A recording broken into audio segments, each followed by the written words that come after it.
In most analog studies, you will see the DFE has a few numbers of taps and have the equalization ability greater than 30 dB. But you might be wondering why people did not apply the digital DFE or only add 1-tap DFE in the ADC-DSP PAM4RX. Think about the major issues of the DFE for 5 seconds. Right, the first DFE main limitation would be the 1 UI timing constraint in the feedback loops. No matter if the data was in the analog or digital domain. Unlike the analog DFE, the digital DFE are implemented with a number of N parallel slicers operating with parallel clock period of N UIs. Even though the clock period increased by a factor of N, logic delay also effectively increased by the same N factor, since there's a maximum number of N adders in the timing path for the timing loops. So, the digital DFE still does not have a simple way to relax the timing using simple parallelism because of the existing of the feedback loops. How can we mitigate the timing issue? Think about the pre-computing images for 5 seconds. Bingo, the look-ahead logic is to pre-compute all the possible decisions for the current symbol using all decisions for the preceding decisions that are part of the DFE.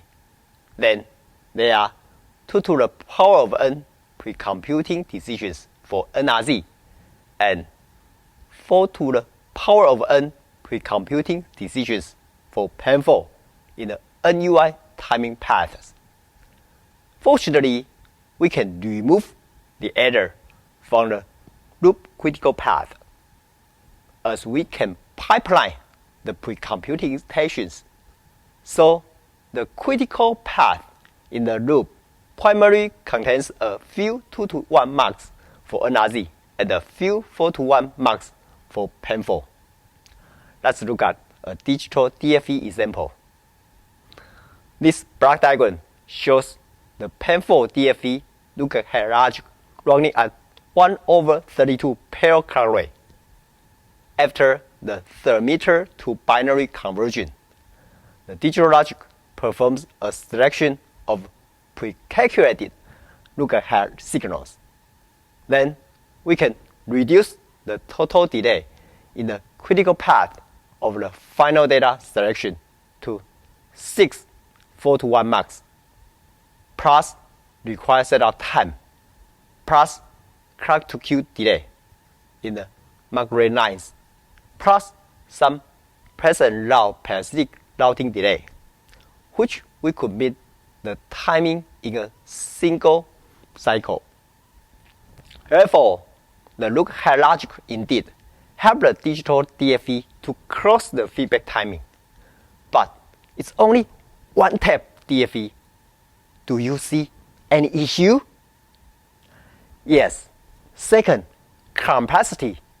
You can feel how complicated it is in just 1-tap digital DFE. The N-tap DFE will grow complexity exponentially, and that's a big concern, since the significant additional digital circuitry adds much more power compared to the analog. Back to our previous low power idea of utilizing the low supply and the digital circuitry don't work for the DFE timing, and all the DSP power would unfortunately increase by the supply constraint of the 1-tap DFE. That may explain why some people may even get rid of the digital DFE, or some may just leave 1-tap DFE as an optional for high-speed and low-power ADC-DSP PAM4 application. If we don't have multiple taps digital DFE in the PAM4 as an analog digital DFE in the NRZ. What would be the performance limitation? Think about the precision images of the digital data for 5 seconds. Yes or no? If the digital DFE has little quantization noise error, then the DFE should reduce the residual ISI after the CTOE or FFE precisely. Also, the digital DFE relies on the ADC to capture the input signals precisely and can make the digital DFE difficult to remove the noise and interference digitally. Instead, the analog DFE can more effectively remove noise, reflection, and interference present in the received signal before the analog to digital conversion than the digital DFE. To make a clear or good trade-off between power and performance, one-tap DFE might be good enough to remove some residual first post-cursor residual ISI for very high insertion loss. Then, do we have other digital filters that can reduce the residual ISI after the CTOE as well? Bingo! Using the digital FIR as the feed-forward equalizer FFE does not have the feedback timing constraint. Therefore, we don't need to worry about the loop timing or add complexity. Under a reasonable power budget, we can add enough taps in the RX digital FFE to remove the residual ISI after the TX FFE and RX CTOE precisely. Let's look at another case study in the industry. As you can see, this work applied a 16-tap digital FFE and 1-tap digital DFE to remove the residual ISI after the CTOE plus TX FFE for total loss greater than 35 dB. In their ADC-DSP RX, they claim the longer tap FFE or other DSP-based approach to increase their equation efficiency. For example, the digital equation is flexible and robust over PVT, assuming accurate tap and coefficient weights. Also, from the performance table, they not only claim the power is very small, but also appreciate the process N7 provides digital roughly 50% area and power scaling from 16 nanometer, while analog power scales by only roughly 25%. Of course, I'm not sure if they have other good approaches like the supply scaling one we mentioned to reduce the power. As you can see, this paper shows the RX digital FFE's power is higher than the DFE at the same supply voltage, since a greater number of the FFE taps is used than the number of the DFE taps.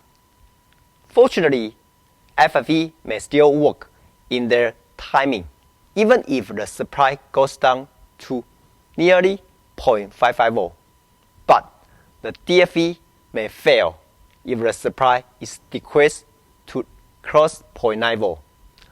Therefore, there's not much we could do to reduce the supply and save the power for the DFE. On the other hand, the FFE under a less supply voltage may have less power and greater number of the taps to remove residual ISI long tail precisely. Since the digital FFE has a better equation and power application than the DFE, if we don't have the digital DFE or even just one-tap DFE, we might be just fine with the ADC-DSP PAM4 RX. Here are the summarized images showing why people don't have DFE or only have one-tap digital DFE in ADC-DSP PAM4 RX. First, closed-loop timing constraint. As the analog DFE, the digital DFE still does not have a simple way to relax the timing using simple parallelism. Second, high capacity. We could use the look-ahead logic to pre-compute all possible decisions for current symbol using all possible decisions to mitigate the first timing issue. But the complexity is too high, especially more than one tap into exponential growth. Therefore, third, the DFE power would be too much and would even not be able to apply low voltage scaling in digital power saving. Fortunately, we can leverage the digital FIR as the RX digital FFE. Since there's no feedback timing issue in the FFE, under a reasonable power budget, we can add enough taps in the RX digital FFE to remove the residual RSI after the TX FFE and RX CTOE precisely. In addition, the FFE under a less supply voltage may have a less power and greater number of taps to remove residual RSI long tail precisely. According to a few industry measurement results, we know if we don't have a digital DFE or even just one-tap DFE, we might be just fine with the low power ADC-DSP PAM4RX, even for high channel loss. Thanks for watching. Before you go, if you are benefiting from those circuit images, I would love to hear your feedback and please share your comments down below. Lastly, please share the video link with the people who may be benefiting from it.